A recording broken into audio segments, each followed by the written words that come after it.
Kakinada boat club వద్ద గల శాంతిధాంలో శ్రావణ పౌర్ణమిని పురస్కరించుకుని రాఖీ పండుగను ఘనంగా నిర్వహించారు. బ్రహ్మకుమారి ఈశ్వరి విశ్వవిద్యాలయం ప్రాంగణంలో జరిగిన రాఖీ వేడుకల్లో పెద్ద సంఖ్యలో నగర ప్రజలు విచ్చేసి రాఖీలు కట్టించుకున్నారు. అదేవిధంగా బ్రహ్మకుమారిలు పాల్గొని రాఖీలు కట్టారు. ఈ సందర్భంగా బ్రహ్మకుమారి ఈశ్వరి విశ్వవిద్యాలయం వాసవి మాట్లాడుతూ రక్షాబంధన్ విశిష్టతను తెలియజేశారు. ఈ కార్యక్రమంలో Kakinada boat club Brahma Kumari centre సభ్యులు పాల్గొన్నారు. బ్రహ్మకుమారి తరపున చాలా మంది సోదరి సోదరులు అన్ని ఆఫీసులకి వెళ్ళి అన్ని చోట్ల కూడా రాఖీ కడుతున్నారు.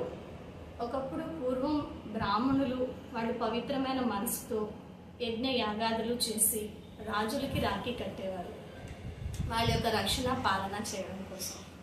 కానీ ఈరోజు స్వయం పరమాత్మ ఇచ్చినటువంటి శ్రేష్టమైన సంకల్పం ఆధారంతో ఇక్కడ మేము అందరికీ కూడా ఈ రాఖీ కడుతున్నాము.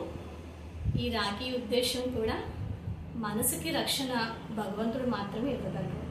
మన మనసులో వచ్చేటువంటి అనేక వ్యర్థమైన ఆలోచనల నుండి, మన మనసులో వచ్చేటువంటి అనేక సంకల్పాలు వాటిని శుద్ధంగా చేసుకోవడం కోసం ఈ రాఖీ ఉన్నది. ఈ రాఖీ అనేది పవిత్రత కంకణం. ఏ విధంగా అయితే స్త్రీలు చాలా నోములవి నోచి తోరణం కట్టుకుంటారు, భగవంతుడి యొక్క రక్షణగా భావిస్తారు, అలాగే ఇక్కడ ఎన్నో దివ్య గుణాలతో అనేక శక్తులతో స్వయాన్ని అలంకరించుకోవడం కోసం, మన జీవితాన్ని ఉన్నతమైన మార్గం వైపుకి నడిపించడం కోసం ఈ రక్షణ కంకణాన్ని కట్టుకోవడం జరుగుతుంది. మరి మీరందరూ కూడా తప్పనిసరిగా ఈ రక్షాబంధన కార్యక్రమంలో పాల్గొనండి. మీరు రాఖీ కట్టించుకుని ఒక శుద్ధమైన శ్రేష్టమైన ఆలోచనని చేయండి.